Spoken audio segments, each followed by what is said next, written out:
పద్మశాలీలు అంటే ఒక సంస్కృతి సాంప్రదాయం తరతరాలుగా అంటే ఈరోజు అంటే కాలేజీలు ఆర్కిటెక్చర్లు ఇట్లాంటివన్నీ ఉన్నాయి, డిజైన్ స్కూల్స్ ఇవన్నీ. మరి ఏమీ లేని రోజుల్లో కూడా ఒక తరతరాలుగా తల్లిదండ్రుల నుంచి తాతల నుంచి వచ్చుతున్నటువంటి సంస్కృతి సాంప్రదాయాల్ని నెక్స్ట్ జనరేషన్కి తీసుకువెళ్తూ అసలు మనకి బట్టలు కట్టుకోవటంలో మొట్టమొదటిసారిగా తీసుకువచ్చినటువంటి మీ అందరికీ కూడా నా హృదయపూర్వక కృతజ్ఞతలు. రెండోది అయితే అగ్గి పెట్టెలో ఒక చీరని కానీ పెట్టగలిగినటువంటి మీరు ఈ రోజున ఒక దారం తెగినటువంటి మగ్గంలా మగ్గిపోతున్నటువంటి వాట కూడా వాస్తవం. కొంతమంది చదువుకొని ఇంజనీర్లు అవుతున్నారు, డిఫరెంట్ ప్లేసెస్కి వెళ్తున్నారు, సక్సెస్ అవుతున్నారు. అది నిజమైన పేదరికం నుంచి బయటపడే విధానం, దాన్ని తప్పకుండా ప్రోత్సహిస్తాం. అయితే మిగిలిన వాళ్ళు ఇక్కడే ఉండి అలా చేయలేని వాళ్ళు, చేనేత పరిశ్రమ నమ్ముకున్న వాళ్ళు ఇబ్బంది పడుతున్నటువంటి మాట వాస్తవం. కార్పొరేటైజ్ అవటం కానీ, లేకపోతే పట్టణాలకు వెళ్ళిపోవటం కానీ, ఇంటర్నేషనల్ కాంపిటీషన్ అవటం కానీ, స్కిల్ని ప్రాపర్గా అప్గ్రేడ్ అవ్వలేకపోవటం కానీ రకరకాల కారణాలు ఉన్నాయి. అయితే కొద్ది గొప్ప అదృష్టం ఏంటంటే మంగళగిరిలో లోకేష్ గారు పోటీ చేయటం ఒక విధంగా అంటే ఒక్కొక్కసారి ఏంటంటే మనం నెగిటివిటీని కూడా పాజిటివ్గా తీసుకోవాలి. లోకేష్ గారి లాస్ట్ టైం ఓడిపోవటం, ఆయన ఒక కసితో పనిచేయటం, అందరి విధానాలు తెలుసుకోవటం, ఈ రోజున చేనేత కార్మికుల గురించి పూర్తి అవగాహన పెంచుకున్నారు. ఆయన పెంచుకొని ఈ రాష్ట్రంలో అన్ని ప్రాంతాల్లో ఉన్నటువంటి చేనేత కార్మికులకి ఏదో ఒకటి చేయాలి అనే దాంతో ఒక ప్రణాళికతో ముందుకు వెళ్తూ ఉన్నారు. అదేవిధంగా నిన్న మా వైఫ్ మార్నింగ్ అట్లా వెళ్ళి అందరూ ఇట్లా మగ్గాలు, నాకు టైం కుదరలేదు, నేను కూడా జనరల్గా వెళ్తాను, వెళ్ళి డెప్త్కి వెళ్ళి వాళ్ళ జీవన ప్రమాణాలు ఎలా ఉన్నాయి, వాళ్ళ వర్కింగ్ కండిషన్స్ ఎలా ఉన్నాయి, ఇవన్నీ తెలుసుకుంటాం. అంటే అవి తెలుసుకున్నప్పుడే నిజంగా వాళ్ళ బాధ మనకు అర్థమవుతుంది. అంతేగాని ఎవరో చెప్పారనో పేపర్ల మీద రాసి ఇచ్చారనో చదివితే అది 2 రోజులు ఉంటుంది తప్పించి నిజంగా మనం వాళ్ళకి ఏమి మేలు చేయలేం. కాబట్టి తను వెళ్ళి చూసి అక్కడ నిన్న మార్నింగ్ ఒక చీర కొనుక్కొని నిన్న సాయంత్రం ర్యాలీకి ఆ చీర కట్టుకొని తను వెళ్ళింది.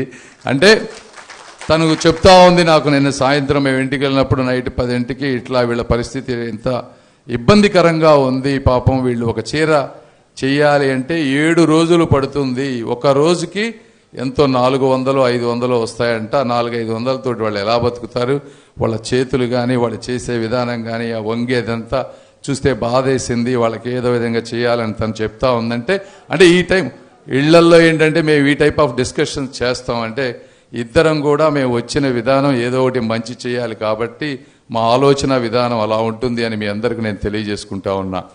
ఇది కాకుండా అంటే ఎన్నో ఉన్నాయి, ఇప్పుడు నేను కానీ లోకేష్ గారు కానీ ఇంకొకళ్ళు కానీ అసలు ఎందుకు మనం కంపీట్ చేయలేకపోతున్నాం.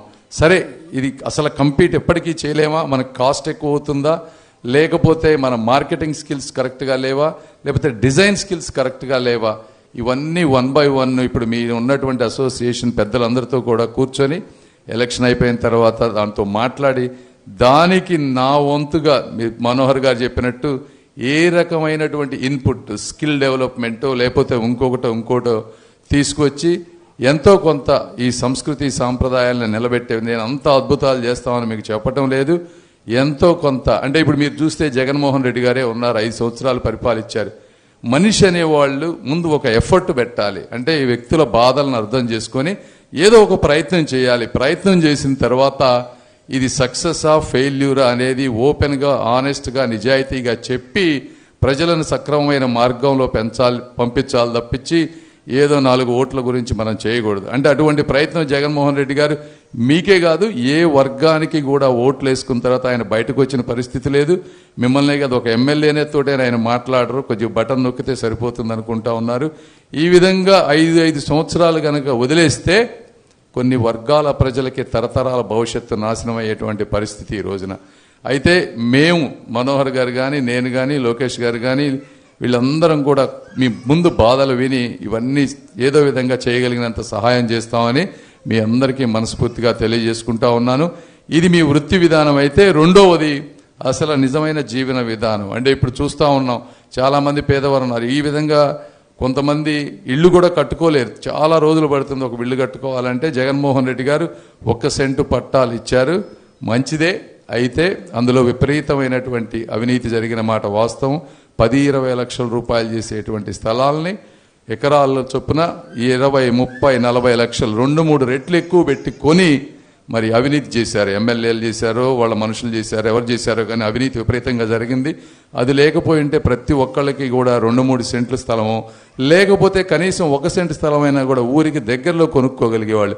నేను మొన్న వెళ్ళినప్పుడు చూశాను సిరిపురం ఈ జగనన్న కాలనీలు ఏంటి నేను వెళ్ళి చూడాలని చూస్తే అవి ఎక్కడో సిరిపురం అవతలు ఉన్నాయి. ఆ సిరిపురంకి వెళ్ళే రోడ్డు చూస్తే విపరీతమైన గోతులు. అసలు అక్కడికి వెళ్ళాలంటేనే కూడా చాలా కష్టం.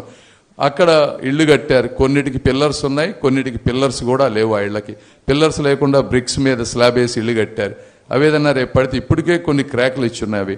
అవి ఏదైనా పడి చనిపోతే ఇబ్బంది. అక్కడ లోపల రోడ్స్ లేవు, ఇన్ఫ్రాస్ట్రక్చర్ లేదు, డ్రైనేజ్ లేదు. అక్కడ ఎట్లా ఉంటారు? అక్కడ ఉండేవాళ్ళ పిల్లల్ని స్కూలుకు పంపించాలంటే ఎలా పంపిస్తారు?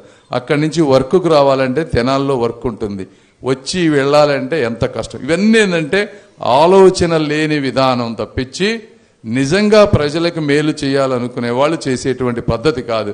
మీరు ఇక్కడ టిట్కో ఇళ్ళు కూడా చూశాను నేను. ఇక్కడికి వెళ్ళి చంద్రబాబు నాయుడు గారు కట్టించారు, అద్భుతంగా కట్టించారు. కాంక్రీట్ వాల్స్, 40-60 ఫీట్ రోడ్డు బ్రహ్మాండంగా ఊరికి సెంటర్లో ఉంది. వాటిని మాత్రం అసలు ఇవ్వను కూడా ఇవ్వలేదు ఈ రోజుకి. అది 90% కంప్లీట్ అయిపోతే మిగిలిన 10% కంప్లీట్ చేస్తే కనీసం 5,000 మంది వాళ్ళందరూ 5,000, 6,000 రూపాయలు నెల రెంట్ కట్టి పక్కనుంటా ఉన్నారు. అంటే సంవత్సరానికి 60,000, 5 సంవత్సరాల్లో 3-4 లక్షల రూపాయలు వాళ్ళకి రెంట్ సేవ్ అయ్యేది. మళ్ళీ వాళ్ళు 1 లక్ష రూపాయలు ఎంతో కట్టి లోన్ తెచ్చుకొని ఆ ఇళ్ళకి పే చేశారు. మరి ఆ ఇల్లు రాకపోయేటప్పటికి ఈ లోన్లు కట్టలేక బ్యాంకులు వాళ్ళ నుంచి ఇబ్బంది పడేటువంటి పరిస్థితి. ఎందుకు చేస్తూ ఉన్నారు ఇలాంటివి? అంటే మరి ఇవన్నీ ఇక్కడ లోకల్ ఉన్నటువంటి ఎమ్మెల్యేకి తెలియదా అంటే తెలిసి ఉంటుంది. కాకపోతే ఈయన చెప్పినా అక్కడ వినేటువంటి పరిస్థితి లేదు. లేకపోతే ఈయనకు కూడా అసలు అలాంటి జగన్మోహన్ రెడ్డి గారి ఉద్దేశం ఏముందో, ఎవరికి వేరే వ్యక్తులకు మంచి పేరు రాకూడదు అనేది. ఇట్లాంటి వ్యవస్థలో మనం ఉన్నాం కాబట్టి మీరందరూ అర్థం చేసుకోండి. ముందు మీ పిల్లలు ఉద్యోగాలు కానీ ఇండస్ట్రీస్ కానీ తేవాలంటే, నేను ఇండస్ట్రీస్ తేవటం కూడా అంత ఈజీ అని చెప్పను. ఒక ఇండస్ట్రీ తీసుకురావాలంటే ఇండస్ట్రీ పెట్టేవాళ్ళు 100 రకాలుగా ఆలోచిస్తారు. ఇక్కడ మాకు కావాల్సినటువంటి వర్కర్స్ దొరుకుతారా లేదా, లేకపోతే వేరే ప్రాంతంలో పెట్టుకుంటే మాకు ఇంకా బెటర్ ఇన్సెంటివ్స్ వస్తాయా అని. ఇవన్నీ కన్విన్స్ చేయాలంటే, తీసుకురావాలంటే చాలా హార్డ్ వర్క్ చేయాలి. ఆ హార్డ్ వర్క్ చేసేవాళ్ళు ఎవరంటే ఈ భూమి మీద ప్రేమ ఉన్నోళ్ళే చేస్తారు. అలాంటి ప్రేమ నాకు ఉందని మీ అందరికి కూడా తెలియజేసుకుంటా ఉన్నా. ఏది ఏమైనప్పటికీ మీ అందరికీ తెలుసు, నేను నా జీవితం అనేది ఒక తెరిచిన పుస్తకం. ఎక్కడ పెరిగానో, ఎలా పెరిగానో మా నాన్నగారు కూడా మీ అందరికీ పరిచయం కాబట్టి, అదేవిధంగా కిలార్ రోసీ గారు ఎలాంటి వ్యక్తి కూడా మీ అందరికీ తెలుసు. తెలియకపోతే ఒక ఫోన్ కాల్ పొన్నూరులో ఉన్న వాళ్ళకి ఎవరికన్నా చేయండి, వాళ్ళు చెప్తారు. ఇద్దరి గురించి తెలుసుకొని మీకు ఎవరు కరెక్ట్ అనిపిస్తే మీరు ఆ ఓటు వేయాలని, అదేవిధంగా మీ అభిమానాన్ని నేను అభివృద్ధి రూపంలో నా శక్తి మేరకు చేసి చూపిస్తానని తెలియజేసుకుంటూ ఈ అపూర్వ అవకాశాన్ని ఇచ్చిన అందరికీ కూడా కృతజ్ఞతలు తెలుపుకుంటూ సెలవు తీసుకుంటున్నా. Thank you.